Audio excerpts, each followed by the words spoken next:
어제 뵙고 또 오늘 뵙게 돼서 감사하고요. 어저께 제가 신령한 아빠로서의 부모가 어떤 사람인지에 대한 얘기를 했고 어떻게 해야 되는지를 말씀을 드렸으며, 제가 또 어저께 도미노 게임 얘기를 했습니다. 그 도미노의 첫 번째 거를 넘어뜨리면 수천 개의 도미노가 넘어지는 것처럼, 그 기준이 뭘까라고 생각했을 때 그 첫 번째는 그것이 뭔가 하면 말씀이다. 그 말씀이 어디에서 나타나야 되는가 하면 저는 적어도 교회에서 나타나야 된다라고 생각을 하고 있습니다. 오늘 본문은 너무나 잘 아는 것처럼 다윗의 유언의 말씀이죠. 이 유언의 말씀은 하나님께서 모세에게 주었던, 모세를 이어서 지도자였던 여호수아에게 주었던 메시지하고 동일합니다. 그래서 여호수아 1장 8절이 굉장히 중요하고요, 다윗은 그것을 다시 인용을 해서 자기의 유언의 말씀으로 솔로몬에게 주었다는 것이죠. 저는 부흥이라는 것은 뭘까라고 시작했을 때 어저께 제가 리셋이라는 단어를 설명한 적이 있습니다. 다시 시작하는 거죠. 다시 시작하는데 뭐부터 시작해야 될까? 저는 성경을 손에 드는 것이 굉장히 중요하다. 그래서 뭐부터 다시 시작한다면 우리가 그런 말을 하잖아요. 기본으로 돌아가야 된다는 말을 했었는데, 기본으로 돌아가는 것이 뭘까? 그것은 내 손에 성경을 드는 것이 부흥이다, 출발이다, 시작이다 라고 생각하는 거죠. 다시 한번 우리가 말씀에 집중할 때 어떤 일이 벌어지는가 하면 진짜 부흥의 일이 일어난다는 거예요. 그런데 이것은 내 혼자만 드는 것이 아니라 또 다른 사람들에게 성경을 들려주는 것이 굉장히 중요하다. 그것은 교사의 책무이기도 하고 사람들에게 대한 책무이기도 하고, 신령한 부모가 된 사람들이 자녀들에게 들려주는 가장 중요한 책이 뭔가 하면 성경책이라는 것이죠. 그래서 이 성경을 어떻게 이해하느냐가 굉장해요. 저는 성경을 가르치기 위해서 평생 성경 교사로 해서 애쓰고 있었는데요, 참 사람들이 성경에 대해서 관심이 없고 잘 모르더라고요. 적어도 30-40년 성경을 읽으면 그냥 줄줄 알아야 되지 않겠어요? 제가 얼마 전에 몇 년 전에, 지금은 좀 몸이 안 좋아서 저희들 집에 자주 못 오시는데, 저희 장모님이 86세신데요 이렇게 권사님이시고, 그런데 집에 오면 시골에서 농사를 많이 짓는 건 나이 조금 짓고 있으면서 시골에 계시는데, 저희 집에 한 달 머물러 있는데 하는 일이 뭔가 하면 아침 드라마하고 저녁 드라마 보는 거예요. 그 드라마 보는, 저녁 드라마는 꼭 야구 중계하고 겹쳐서 저하고 아주 채널 싸움을 몇 번 했거든요. 근데 우리 장모님이 그 아침 드라마가 100편 정도까지 하는데 80편 정도까지 드라마를 했는데, 이 권사님께서 성경은 잘 모르는데 그 드라마 80편을 1시간 만에 요약을 딱 해줘갖고 제가 다 듣고 이제는 야구 중계 아니고 그 저녁 드라마를 아주 보게 되기 시작했어요. 제가 1시간 듣고 난 다음에 그 80편 드라마를 다 이해했어요.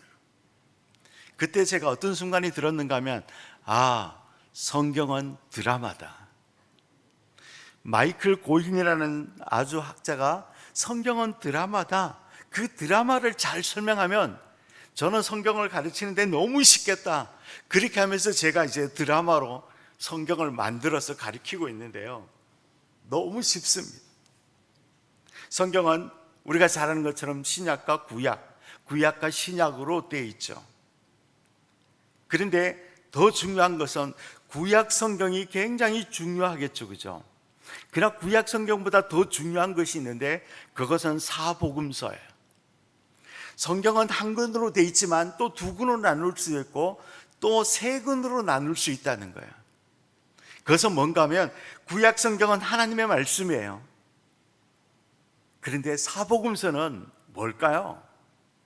사복음서는 구약의 하나님의 말씀을 재해석해 놓은 책이 사복음서라는 거예요. 어쩌면 구약 성경보다도 사복음서가 더 중요하다는 거예요. 그렇죠? 굉장히 중요하죠.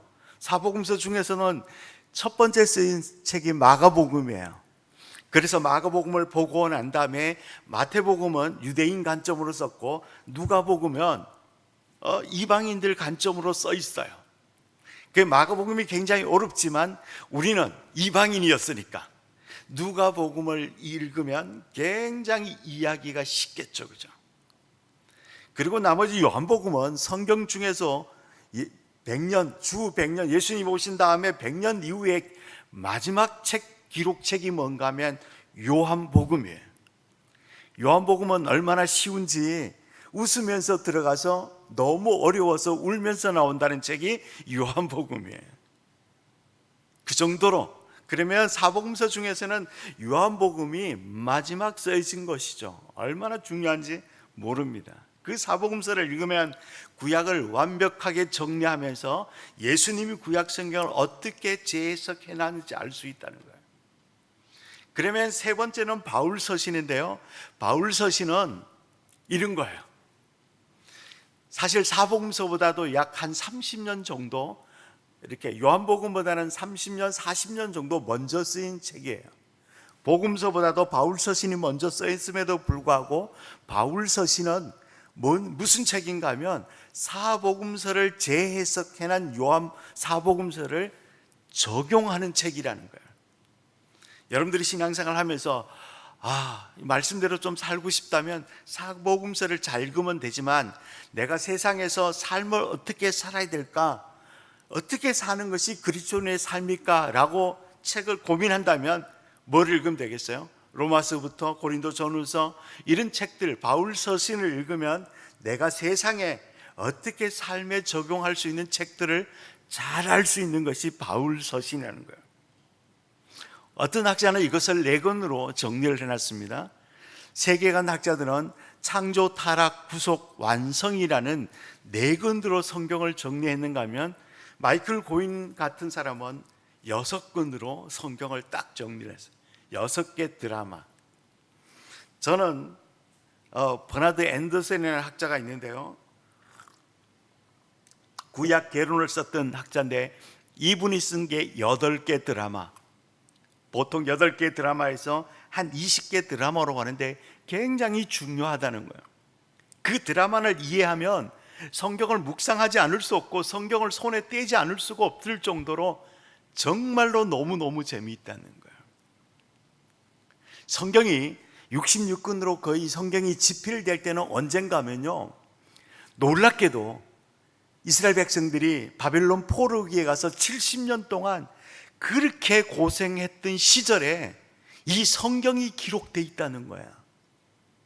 대부분 성경이 요시아 때부터서는 기록되어 있겠지만 완성된 것은 거의 바벨론 포로기에 이스라엘 백성들이 가장 힘든 시기에 그들이 힘을 얻었고 살아서 말씀에 가서 굉장히 중요한 것을 여겼기 때문에 그 포로기에 성경이 대부분 기록됐다는 거예요.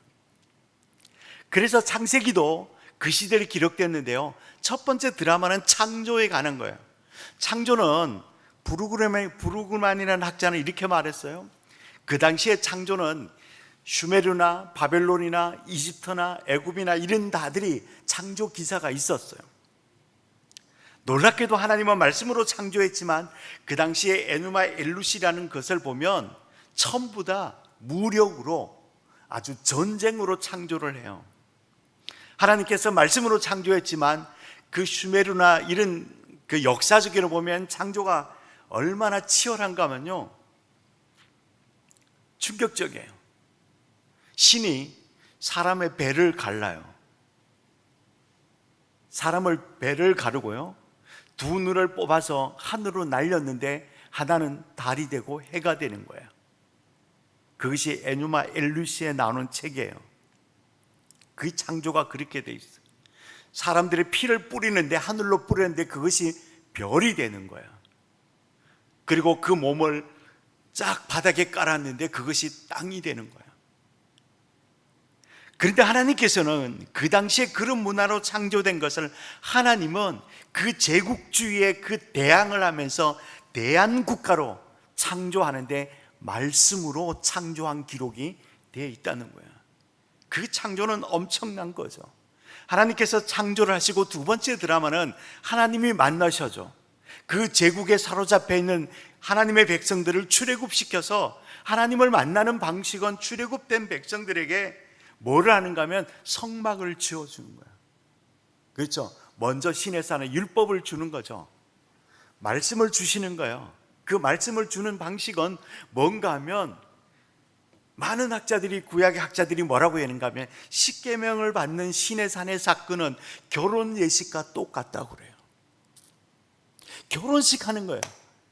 이게 조약, 나라와 국가와 조약을 맺는 것이라고 생각하지만 여러분들 오늘 결혼식 하는 거 순서를 다 보면 신의 산에서 하나님께서 주셨던, 모세에게 주셨던 그것이 결혼 예식이다.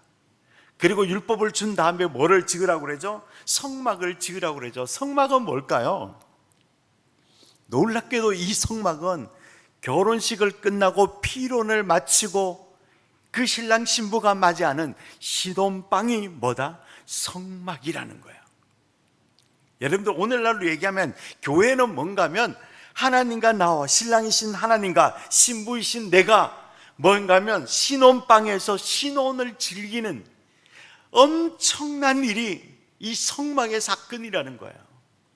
여러분들 오늘 교회에 와서 예배 드리는 것이 정말 말씀을 듣는 것이 하나님과 나와의 만남일 뿐만 아니라 신혼방 같은 거예요. 얼마나 좋습니까? 그것인데 예배를 안 드려요? 하나님과 교제를 하지 않는다? 이건 상상을 초월하죠.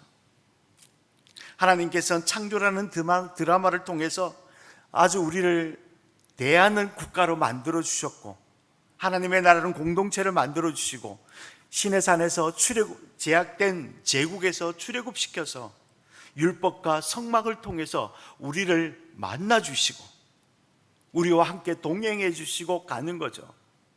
강야 같은 세상을 살아가는데 하나님이 세 번째 드라마는요, 재난을 통해서 훈련시킨다는 거예요. 세상을 살아가는데, 강야를 살아가는데 굉장히 어렵죠. 그것은 신명기에서 우리에게 주는 말씀은 뭔가 하면 신혼방에서 신랑 되신 하나님과 교제하면서 즐겨야 되는데 그것을 거역하면 신명기 28장에 하나님께서 심판하신다는 거예요. 그렇죠? 그것을 거역하는 심판하시고, 그러나 친밀하게 교제를 나누면 축복한다는 사건이 이 강야의 고난을 통해서 우리를 훈련시킨다는 거예요. 성경을 보면요, 이스라엘 백성들이 항상 말씀 가운데 잘 살면 어떻게 하는가 하면요, 하나님이 복 주셔요.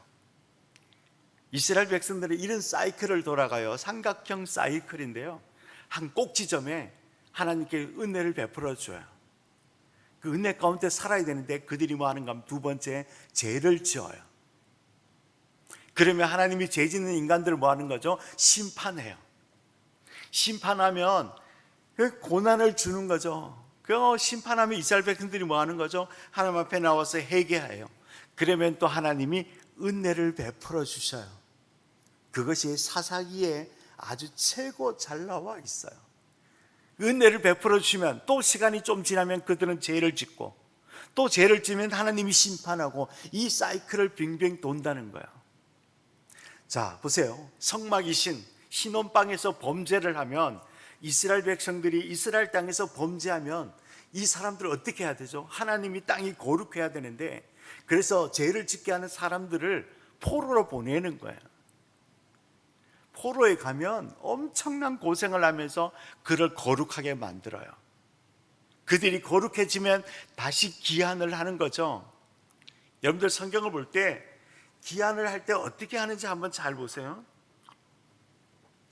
에스라, 느헤미야, 에스더 이런 데 전부 다 보면 첫 번째, 포로에 갔던 이스라엘 백성들을 첫 번째 기한할 때 1차 기한하는데 스룹바벨이 데리고 와요. 여러분들이 스룹바벨이 와서 제일 번째 뭐 하는가 하면 그 신혼방인 성전을 회복시키는 일에 집중해요. 우리가 다시 리셋하는 데 있어서 우리가 강야에서 범죄하고 죄를 지었고 이렇게 할 때 우리가 첫 번째 해야 되는 건 뭔가 하면 성전을 회복시키는 거예요. 신혼방을 다시 회복시키는 거죠. 교제를 회복시키는 것이 굉장히 중요해요. 성전을 회복시키는 거죠. 예배를 회복시키는 것이 부흥의 출발이다. 그 다음에 뭐 해야 되겠죠? 2차로 기한하는데 누구가 오는가 하면 에스라가 뭐를 들고 오는가 하면 그 토라 말씀을 가지고 와요. 하나님과 교제가 되었고 예배가 회복되어졌다면 두 번째 말씀이 회복되어져 있는 거예요. 말씀이 회복되어져 있는 거예요. 이것이 재난을 통해서 뭐 하는가 하면 새롭게 건국을 시키는 거죠. 우리가 출애굽만 해갖고 안 되고요. 가장 중요한 두 번째는요, 출애굽이 필요해요. 그 출애굽이 두 번째는 뭔가 하면 출바벨론을 해야 완벽한 교인이 성도가 되는 거야. 세 번째 3차 기한에는요, 느헤미야가 들고 오면서 뭐 하는 거죠? 사회 정화 운동을 펼쳐요.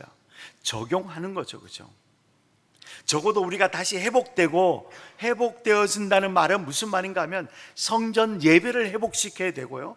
두 번째는 말씀이 회복되어져야 되고, 말씀이 회복되는 정도가 아니라 삶이 회복되어져야 새로운 건국이 된다는 거예요. 새로운 건국이 되니까, 새롭게 건국할 때는 뭐예요? 출애굽할 때는 그냥 나오는 것이 목적이었어요. 나오기만 하면 되는 걸로 알고 있어요. 그러나 두 번째 출바벨론 할 때는 철저하게 말씀 중심이었다는 거예요. 에스라가 미스바 광장에서 성경을 읽을 때 많은 사람들이 회개하고 통회했다는 거죠. 엄청나죠. 그러면서 말씀에 붙잡혀 있었던 거예요. 그 말씀에 붙잡혀 있던 사람들이 400년 동안 침묵해도 그 말씀을 붙잡고 살아가는 거예요. 그 다음에 신약으로 넘어오면 예수 그리스도, 그렇죠? 예수 그리스도의 성육신과 부활하심, 다시 오심에 대한 이야기가 사복음서에 잘 기록이 되어 있고요. 바울 서신에도 그렇게 기록되어 있습니다. 그리고 일곱 번째는 뭐냐 하면 교회. 바울 서신이 주로 교회에 대한 얘기잖아요. 바울 서신의 핵심은 이런 거예요. 과거를 돌아보는 거예요. 그리고 현재를 바라보고요, 미래를 바라보는 것이 바울 서신의 특징이에요. 그래서 바울 서신은 대부분 전반부와 후반부로 되어 있어요. 로마서는 1장부터 11장까지, 12장부터 12장 1절에 그러므로, 이 단어가 너무 중요한 단어거든요. 에베소서 1장부터 4장까지, 5장부터 6장까지 이렇게 중간에 딱 나누어지고 있다는 거예요. 앞부분에는 뭔가 하면 항상 그리스도를 회상하고 있다는 거예요. 바울 서신의 특징은 그리스도를 회상하면서, 자, 그러면 앞으로 어떻게 살아야 되는가? 그러므로 삶을 제대로 살아야 된다. 쉽게 말하면 현재는 어떤 상황인가 하면요, 바울 서신의 특징은 뭔가 하면 현재는 고난이에요. 제가 어저께도 말씀드렸죠. 1세기 때 바울 서신이 기록되었을 때는요, 사람들이 살아있는 사람이 없을 정도로, 여러분들 복음서에 보면 남자들은 다 도망다니죠. 여자들이 엄청 등장해요. 물론 여자 제자들이 탁월한 부분들이 있어요. 그렇지만 그 당시에 남자들은요, 거의 다 죽고 없어요. 그 당시에 남자들은요, 거의 다 죽었다고 그래요. 제가 십자가가 꽂을 데가 없을 정도로 사람들이 다 죽어나갈 정도죠. 그런 시대에 바울이 성도들에게 이렇게 말해. 현재 너희가 고난인데 과거를 한번 회상해봐라. 과거를 회상해보니까 여기까지 인도하신 그리스도를 보면서 지금은 고난이 오지만 뭐 해라? 감사해라는 거예요. 이 바울이 우리에게 주는 적용책으로서 중요한 것은, 여러분들 지금 우리의 삶을 보십시오. 몇 년 동안 우리는 너무나 어렵습니다. 정말 이 어려운 상황을 어저께 제가 말씀해드린 거 믿음으로 버텨내야 된다는 거죠. 버텨내는데 그냥 버티기만 하면 되는 것이 아니고 과거를 한번 돌아보십시오. 여기까지 인도하신 하나님을 바라본다면 오늘 뭐 할 수 있어요? 감사할 수 있어요. 감사할 수 있어요. 여러분들이 지금 고난 가운데 있고 힘들고 지쳐 있지만, 여러분들 이것 때문에 포기하거나 좌절하거나 그러지 마시고 과거를 한번 생각해 보세요. 나에게 엄청난 은혜를 통해서 여기까지 인도하신 하나님께 감사하면서, 미래는, 내일은 어떻게 해야 될까요? 과거에 인도하신 하나님이 미래까지도 인도하실 것이라는 것을 바라보면서 현재 뭐 하면서 살아라? 감사하며 살아라. 그것이 뭐예요? 바울이 주는 우리에게 교훈이라는 거예요. 마지막 드라마는 요한계시록 21장 내용이에요. 새하늘과 새 땅. 바울 서신은 마지막 서신서의 끝 지점에 가면 미래는 뭔가 하면 예수 그리스도의 재림으로 다 끝나요.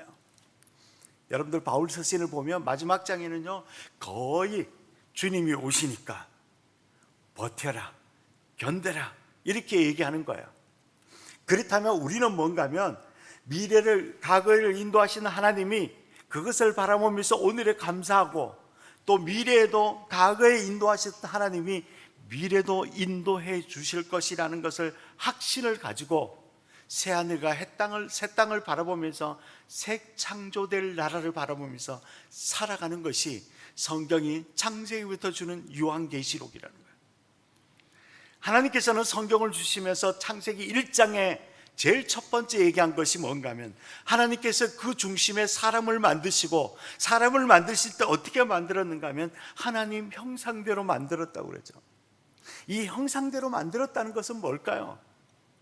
그것은 우리를 굉장히 존귀한 존재로 만들었다는 겁니다. 굉장히 귀하게 만들었다는 거예요. 얼마나 귀하게 만들었는가 하면, 여러분들 봐보세요. 창세기 1장에 2장에 그 중에 하나는, 성경을 2장의 부분들을 가지고 이렇게 여성분들이 많이 오해를 하시고 있죠. 남자분들도 좀 그럴 수도 있겠는데요. 하나님께서는 남자를 만드시고 여자를 만들었는데 갈비뼈로 만들었다, 뭐 이렇게 얘기가 있지만, 사실은 창세기 1장에 보면 하나님께서 하나님 형상대로 남자와 여자를 만들었다는 것이 더 중요해요. 여자를 또 한 남자의 돕는 배필로 단순하게 만들었다고 생각하면 안 돼요. 여러분들, 강한 사람이 도울 수 있을까요? 약한 사람이 도울 수 있을까요? 저는 성경에 보면 사복음서도 여자들이 강해요. 여자는 약자가 아니에요. 여자는 하나님의 돕는 배필로 만들려면 어떤 사람이 돕는 배필이 되는가 하면 강한 자가 약자를 돕는 거예요. 그렇잖아요. 여자분들도 아주 자부심을 가지고 있어도 돼요. 저는 교회에서 아주 여자분들이 이렇게 정말로 이렇게 많이 정말 교회를 섬길 수 있는 기회를 많이 줘야 되는데, 제가 속한 교단은 그렇지 못해서 늘 안타까워요. 하나님, 강한 자가 약자를 돕는 거죠. 하나님께서 우리를 남자 여자 구분 없이 아주 존귀한 존재로 만들었다는 거예요. 왜 그렇게 존귀한 존재로 만들었다는 것은 뭔가 하면 왕 같은 존재로 만들었어요. 사람들을 왕의 존재로 만들었다는 거예요. 왜 그럴까요? 피조물을 다스릴 수 있도록 만들었다는 거예요. 통치할 수 있도록 만들었다는 거예요. 그런데 그 통치할 때 어떻게 통치하도록 만들었는가 하면 인격을 줬다는 거예요. 여러분들, 짐승을 인격을 주지 않았어요. 성경에 이작쟁이 2장 보면 하나님께서 남자가 독차하는 것이 좀 마음이 안타까웠는지 하나님께서 아담에게 이렇게 피조물들을 보내잖아요. 참 재밌는 것은 아담에게 누가 보여줬는지 알아요? 동물들을 보여줬어요. 그런데 내가 성경에 그렇게 기록되어 있지 않았지만 동물을 보여주니까 아담이 아닌 것 같다고 생각을 한 것 같아요. 그래서 돕는 배필 여자를 만들었다, 이렇게 기록이 되어 있잖아요. 그렇죠? 그런데 그것은 뭔가 하면 인격적으로 통치하도록 줬다는 거야. 인격을 줬다는 말은 하나님과 우리와 인격적인 교제를 하도록 만들었다는 거야. 그래서 우리는 뭐요? 말씀과 기도로 인격적으로 교제를 통해서 내가 하나님의 형상인 것을 깨닫고 그것을 가지고 뭐 하는가 하면 통치, 다스리는 거죠. 섬기는 것이 뭐다? 성경의 원리라는 거예요. 오늘 본문에 다시 돌아오면 하나님께서 그런 인격적으로 교제하는 데 있어서 탁월한 지도자였던 모세가 이제 죽고 난 다음에 그의 후임 여호수아가 이제 리더십을 잡게 돼요. 여호수아는 너무나 그것을 리더십을 맡고 난 다음에 하나님 앞에 기도하죠. 나는 너무나 여장하다고, 나는 못한다고. 그럴 때 하나님께서 뭐에게 말했는가 하면 여호수아 1장 8절을 얘기하는 거예요. 너는 강하고 담대하라. 이 율법책을 묵상하라. 그러면 내 삶이 형통하게 될 것이고 평탄하게 될 것이다. 하나님께서 여호수아에게 준 메시지가 강하고 담대하라 그랬다는 거예요. 그런데 동일하게 다윗이 자기가 죽음이 임박한 상황에서 가장 중요한 한마디를 그의 자녀에게 주는데, 그 말씀이 여호수아에게 주었던 1장 8절 말씀을 다시 다윗이 그의 아들 솔로몬에게 주고 있다는 거야. 오늘 본문에 뭐라고 말해요? 힘써 대장부가 되라. 이것은 뭔가 하면 여호수아에게 줬던 강하고 담대하라는 말하고 똑같은 단어라는 거야. 그런데 이것을 요새 말로 얘기하면 이런 말이에요. 우리가 다윗이 솔로몬에게 한 첫 번째 마디는 뭔가 하면 용기를 가져라 라는 말이에요. 강하고 담대하라, 힘써 대장부가 되라는 말은 뭔가 하면 지금으로 번역하면 용기를 가져라는 거예요. 제가 어저께 말씀드렸던 신령한 아빠가 되기 위해서, 신령한 부모가 되기 위해서 새롭게 리셋하며 부흥을 맛본다면 뭐는가 하면 그 일을 하기 위해서는 너무나 어렵다는 거예요. 버텨내기가 쉽지 않다는 거예요. 그럼에도 불구하고 하나님께서 우리에게 주는 메시지는 용기를 가져라. 다시 얘기하면 파이팅 하라. 아무리 힘들더라도 파이팅 하라는 것이 하나님이 오늘 우리에게 주는 메시지라는 거예요. 다윗이 죽으면서 그의 아들에게 한마디 하는 것이 용기를 가져라는 거예요. 사랑하는 여러분, 어렵습니까? 힘듭니까? 버티기가 엄청 어렵습니까? 다시 시작하기가 쉽지 않습니까? 그러나 걱정하지 마십시오. 용기를 가지십시오. 여기 용기를 가지라는 말은 너무나 중요하다는 거예요. 강하고 담대해라, 힘써 대장부라가 되라는 단어 속에는 두 가지가 숨어 있어요. 그것은 뭔가 하면 속도, 스피드라는 거예요. 속도가 있어야 되고요, 아주 그 말에는 속도감이 있어야 돼요. 강하고 담대하라, 속도감이 있어야 되고, 두 번째는요, 절박감이 있어야 된다는 거예요. 어떤 사람이 이길 수 있는가 하면 항상 절박감이 있는 사람이 이긴다는 거예요. 여러분들 이런 말을 들어봤죠? 속도보다는 방향이 중요하다고. 틀린 말은 아니에요. 굉장히 중요해요. 속도가 중요한 것이 아니라 방향이 중요해요. 그런데 그리스도인들은 방향은 정해져 있어요. 그것은 뭐예요? 도미노교회인 첫 번째에 하나님의 말씀이라는 것이 딱 적혀 있어요. 방향은, 이것은 불변의 진리예요. 그 방향을 우리는 지키기 때문에 속도감 있게 해야 된다는 거예요.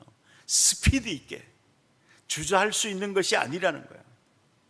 두 번째는요, 절박함이 있어야 돼요. 하용조 목사님은 이렇게 말했습니다. 묵상은 긴급동이다. 긴급동이다. 긴급한 거다. 말씀을 묵상한다는 것은 긴급한 일이다. 그래서 이것은 선택이 아니고 필수다.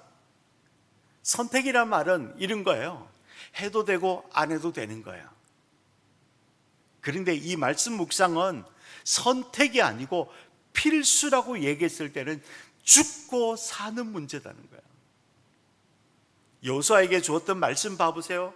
앞에는 31개 부족 국가가 가나안을 향해서 갈 때 부족 국가가 31개 부족 국가가 있어요. 그것을 점령해야 가나안까지 도달해 있어요. 방향은 정해져 있습니다. 여호수아에게서 그것을 전쟁을 하기 위해서는 뭐가 필요해요? 아주 무기가 필요하고 전술 전략이 필요하겠죠. 그런데 하나님께서 여호수아에게 전술 전략과 아주 신무기를 주는 것이 아니고 뭐를 주는가 하면 성경을 그의 손에 들려줬다는 거예요. 이것이 가나안의 31개 족속을 정복하는 가장 좋은 무기가 뭐예요? 말씀이라는 거. 말씀. 이게 절박함을 가지고 있어야 된다는 거예요. 하나님 말씀을 받지 않으면 내가 죽는다, 이런 각오가 있어야 돼요. 일주일 동안 나는 주일날 예배를 드리지 않으면 일주일 동안 죽은 목숨이다 라고 생각한다면 어떨까요? 그런 절박함이 있으세요?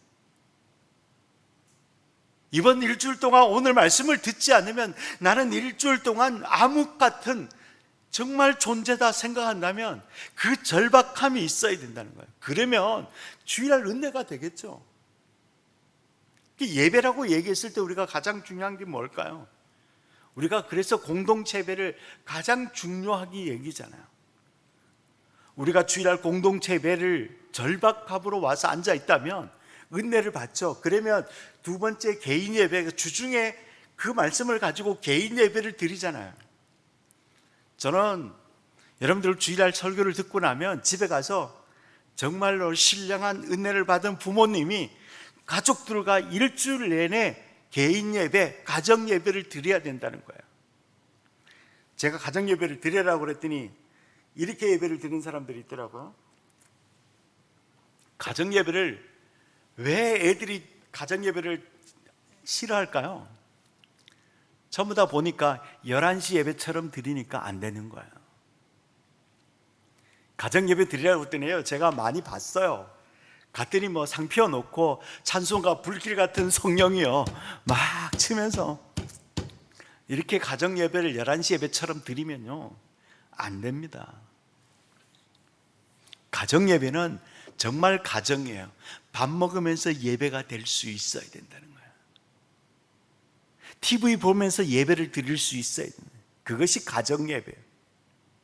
왜 개인 예배를 드리는가 하면, 주일날 말씀을 듣고 개인 예배를 드리고, 왜 개인 예배를 드리는가 하면 삶의 예배 때문에 그런 거예요. 삶의 예배라는 것은 뭔가 하면, 주기도문을 시작하고 신앙 고백을 하고 주기도문으로 끝내는 것이 예배의 끝이 아니고 삶 자체가 예배가 돼야 된다. 주일날 예배 드리는 것도 예배지만 직장 다니는 것도 예배고요, 자녀들과 대화하는 것도 예배고, 공부하는 것도 예배고, 그렇죠? 부부관계도 예배가 되어야 돼요. 공부를 예배처럼 해보세요. 공부가 안 될까? 삶이 예배가 되게 하는 거예요. 예배가 되게 하는 거예요. 그래서 밖에 있는 예배들은 삶으로 드리는 것이 굉장히 중요하다는 거예요. TV를 보면서 애들이 좋아하는 아는 형님 보면서 뭐 하는 거죠? 나 혼자 산다 보면서 예배를 드리는 거죠. 그걸 보면서 주일날 들었던 목사님 말씀들을 생각하고 나누기도 하고, 또 애들 생각들도 들어보기도 하고, 외식하면서 식당에 가서 좋은 거 사 먹으면서 예배가 되게 하는 거죠. 예. 그러라고 해서 데이트하는 것도 예배다 그랬더니, 어떤 형제가, 전사님, 제가 어떤 자매를 소개해 줬더니 자매하고 만나자마자 기도하기 시작하는 거예요. 오늘 사도신경 신앙 고백하면서 오늘 데이트를 시작하겠습니다.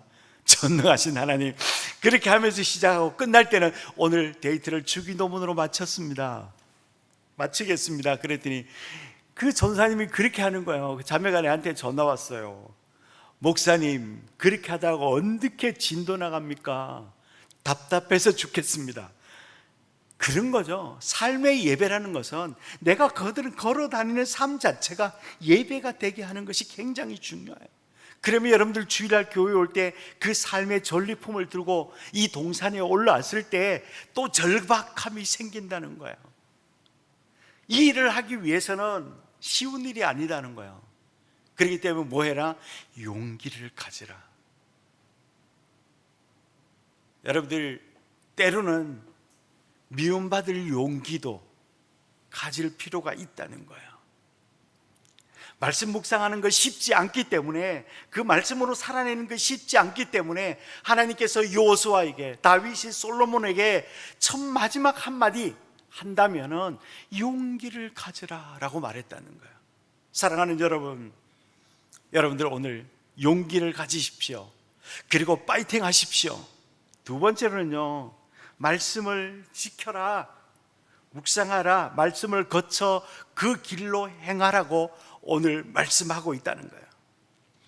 이 성경이요, 아까 제가 8개, 뭐 1개 드라마, 이 드라마가 잔뜩 있다고 그랬지만 이 말씀을 지키고 묵상해야 될 것이 얼마나 중요한가 하면요, 성경이 중안에 두 기둥이 다 하나 있는데 첫 번째 기둥은요, 요수아 1장 8절 말씀인데 앞에 모세오경이라고 그러죠.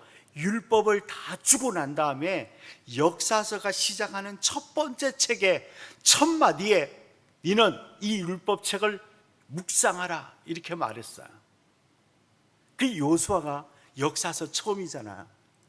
역사서가 끝나면요, 뭐가 나오는지 아세요?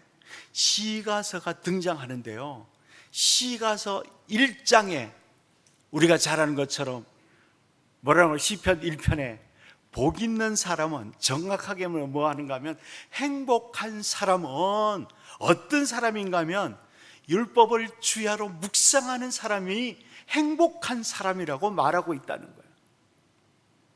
그리고 히브리 성경에는 마지막에 역대기로 끝나는데요, 역대기는요, 쉽게 얘기하면 이런 거예요. 나쁜 얘기는 하나도 없어요.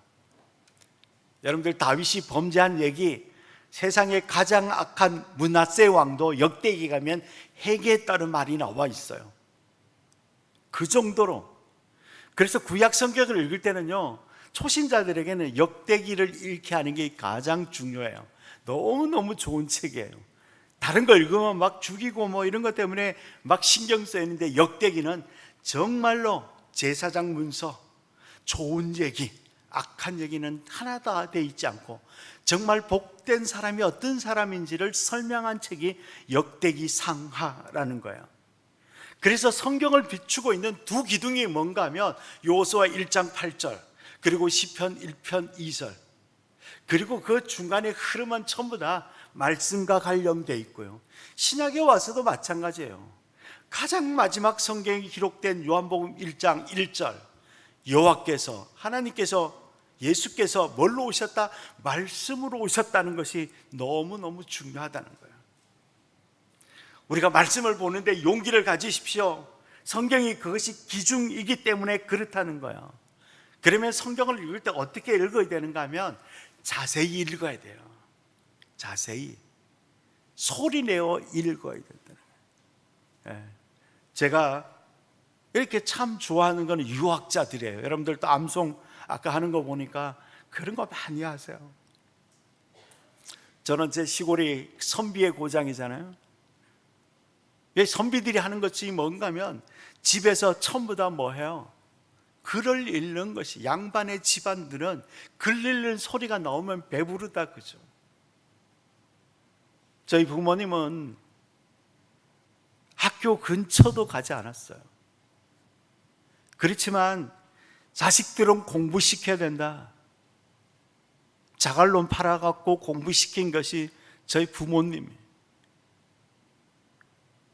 저희 형제들은 다 공부를 했어요. 그 동네에서 저희 형님 같으면 고등학교를 나온 첫 번째 사람이고요, 저희 동네는 제가 대학을 나온 첫 번째 사람이에요. 다른 가족들은 공부 안 시키고 농사고 땅 사고 이렇게 하지만 저희 부모님은 땅을 팔아서 공부를 시켰어요. 그래서 집에서 늘 책 읽는 거를 굉장히 좋아하셨어요. 우리가 성경을 읽을 때 어떻게 읽는가 하면 소리내어 읽어야 돼요. 그러니까 눈으로 읽으면 이해하지 못해요. 읽을 때 소리내어 읽어라. 아침마다 소리내어서 성경을 읽어보세요. 여러분들, 어른들, 부모님들, 제가 어저께 얘기했 신령한 아빠는 뭐예요? 아침에 일어나서 식탁에나 앉아서, 거실에 앉아서 소파에 누워서 TV 보고 있으면 전혀 본이 안 됩니다. 아침에 앉아서 상 피워놓고 성경을 소리내어 읽어요. 아이들이 자다가 듣든지 말든지 그냥 그렇게 하면 아이들 다 본다니까요. 성경을 읽을 때 소리내어 읽어라. 두 번째로는요, 의미를 찾아라. 성경은 과거의 의미들이 있어요. 그리고 오늘의 의미를 찾는 것이 중요해요. 성경은 전부 다 과거의 얘기 있죠. 그래서 과거의 얘기를 통해서 오늘 내게 주신 말씀을 찾아내는 거죠. 여러분들이 말이라는 것은 두 가지로 돼 있죠. 제가 지금 얘기를 하는데 전부 다 뭘 하는 거죠? 말이에요. 그런데 이 말을 이해하는 것이 굉장히 중요한데요. 말을 내가 얘기했는데 여러분들 혹시 이렇게 가슴을 쳐본 적 있어요? 답답해서 내가 말했는데 어떻게 못 알아들으면 뭐 하는 거죠? 가슴을 치는 거잖아요. 뭘 못 알아들어요? 뭘 못 알아듣는다고 그러죠? 말귀를 못 알아듣는다 하잖아요. 제가 청년들한테 맨날 그래요. 데이트하는데 남자친구나 여자친구가 말귀를 못 알아듣어 가슴을 친 적 있다. 그럼 어떻게 했으면 좋겠냐? 그래서 제가 제일 첫 번째 하는 얘기가요, 헤어져라는 단어예요. 정말로요, 다른 건 참아도요, 말귀를 못 알아듣는 건 진짜 미쳐버려요. 성경은, 우리가 성경이 기록된 것은 전부 다 뭔가 하면 말이에요. 이것은 뭐예요? 과거의 의미예요. 2000년 전의 이 얘기들이에요. 이것을 읽어서 뭐 하는가 하면 오늘 나에게 주신 말씀을 찾아야 되는데, 그것은 뭔가 하면 말기, 그것이 뭐다? 의미, 묵상, 해석이라는 거예요. 그래서 우리가 적용할 때는 뭐를 찾는가 하면 말기를 내가 적용하는 거예요. 여기에 있는 말을 적용하는 것이 아니고 오늘 내게 주는 말씀을 적용하는 거예요. 그래서 말기를 적용하는 것이 굉장히 중요하다. 그래서 오늘 말기를 통해서 내 삶을 인도하는 거예요. 그래서 성경을 읽는 이유 중에 하나는 뭔가 하면, 오늘 말씀을 통해서 내가 어떻게 살아야 되는지, 내가 자녀들을 양육할 때 어떻게 해야 되는지, 직장에서 어떤 태도를 보여야 되는지, 대인관계는 어떻게 해야 되는지, 이것이 뭐예요? 하나님의 인도하심을 찾아내기 위해서 성경을 읽는 거예요. 그런데 하나님의 인도를 하기 위해서는 선택하기 위해서 하는 것은 아니에요. 여러분들 놓고 이렇게 기도하죠. 하나님, A를 선택할까요? B를 선택할까요? 하나님, A라는 형제하고 결혼할까요? B라는 형제하고 결혼할까요? 물으면 하나님이 어느 날 갑자기 밤에 나타나셔서 너는 B라는 형제하고 결혼해라, 이렇게 말할까요? 여러분들 여기 방화동 살까요? 강남으로 이사 갈까요? 하나님의 옆에 물어보면 하나님이 방화동보다 강남이 좋으니까 그쪽으로 가라, 이렇게 말할까요? 그러지 않아요. 선택을 하기 위해서 우리가 성경을 읽는 것은 바보예요. 하나님 그렇게 말하지 않아요. 하나님의 인도는 선택의 문제가 아니라 관계의 문제다. 관계. 하나님하고 내하고 관계가 충실이 되면 내가 선택하는 것이 다 하나님의 뜻이에요. 걱정하지 말아요. 그러나 하나님과 나와의 관계가 친밀하지 않으면 여러분들이 하는 것이 쪽쪽 다 하나님의 뜻이 아니에요. 그렇다면 여러분들이 무엇을 선택하기 위해서는 하나님 선택을 위해서 기도할 것이 아니고 기도하는 것을 중단하고 하나님과 관계를 점검해 봐야 된다는 거예요. 그 하나님의 관계를 점검하는 방식은 두 가지라는 거죠. 하나님 말씀이고 성전이에요. 얘기했잖아, 구약에서 내가 하나님의 말씀이 잘 들어오는지, 말씀을 들을 때마다 내 마음에 평안이 있는지, 그리고 예배당의 성전에서 하나님과 친밀한 교제가, 관계가 너무 친밀한지, 그러면 내가 아주 하나님과 영적으로 충만한 것이고요, 신령한 것이고요, 성령의 충만함이에요. 그 사람이 선택하는 것은 하나님이 쪽쪽 인도해 주신다는, 잠언 3장 6절에 범사의 그를 인정하라, 그리하면 내 길을 지도하시리라. 하나님의 말씀을 지키고 행할 때 그렇게 된다는 거예요. 세 번째는요, 뭐라고 얘기했는가 하면 이렇게 말했습니다. 말씀을 지키는 자에게 결과가 뭔가 하면 형통하게 된다. 이 형통이라는 단어가 굉장히 중요한데, 형통은 막 내가 하고 싶은 대로 다 하면 잘 된다, 이런 의미라기보다는 그냥 이런 의미가 전혀 아니고요, 지혜롭게 된다는 뜻이에요. 무슨 말인가 하면 말씀을 지키고 묵상하고 오늘 하나님의 인도를 잘 받아가면 사람이 어떤 사람이 되는가 하면 지혜롭게 되는 거예요. 그 지혜로운 사람이 선택하는 것은 하나님이 형통하게 하시겠다는 말씀이라는 거예요. 굉장히 중요한 메시지죠. 어떻게 형통하게 하는가 하면 내 길을 지도하시라고 얘기했을 뿐만 아니라 오늘 본문에는 다윗의 후손이 뭐 하는가 하면 끝까지 다윗의 후손이 왕으로서의 끊어지지 않겠다.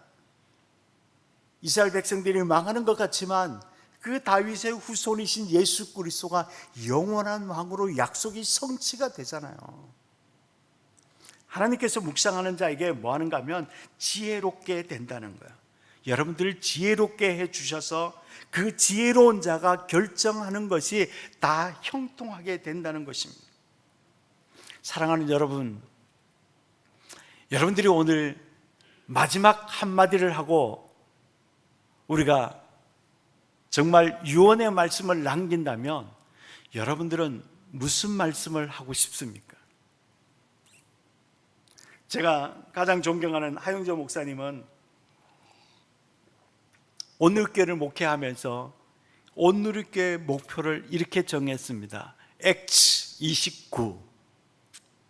이것은 무슨 말인가 하면 사도행전이 28장으로 끝나요. 하용조 목사님은 사도행전 29장을 써내려가는 것이 온누리교회 사역의 목표라고 얘기를 했어요. 정말 멋있지 않나요? 제가 이 얘기를 했더니 어떤 사람은 이렇게 얘기하더라고요. 제가 오성경이라는 목사님이 여자 목사님인데 시인인데 이 얘기를 듣고 목사님, 저는 시편 151편을 써내려가겠습니다. 이제 작년에 안수를 받았는데 저한테 그런 얘기를 했어요.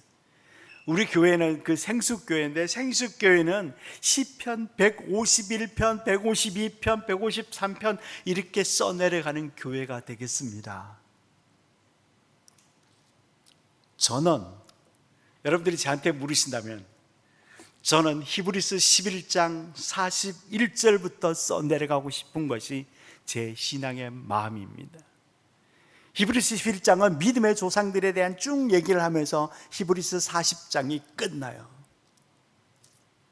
40절에서 끝나는데 41절, 42절, 43절로 쭉 써내려가고 싶은 것이 제 마음이라는 거예요. 하나님께서 요수아에게 한마디를 주는데 용기를 가지면서 묵상을 하라. 그러면 네가 가나안을 정복하는데 형통하게 될 것이다. 다윗은 굉장히 중요한 성전을 짓는데 솔로몬에게 네가 충성하면서 성전을 완성하라고 말하지 않고 네가 용기를 가져라. 말씀을 가지고 순종하고 지키는 일에 용기를 가지면 우리의 다윗의 후손의 왕들이 영원할 것이라는 하나님의 메시지를 정리를 해주시고 돌아가셔요.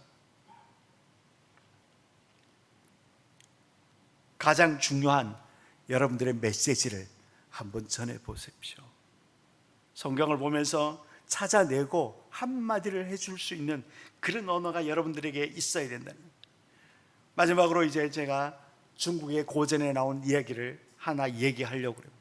제가 참 좋아하는 이유 중에 하나가 제가 농사꾼의 자녀이기 때문에 그렇습니다.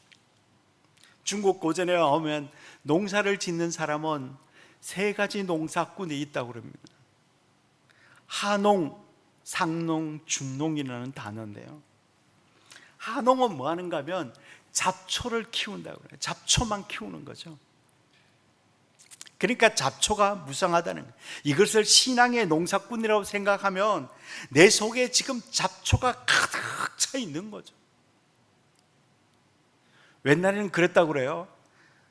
결혼을 하면 딸을 시집 보내는데 부모들이 그냥 정하고 보지 못하니까 이 어머니가 딸을 시집 보내는 때 이렇게 한다고 그래요.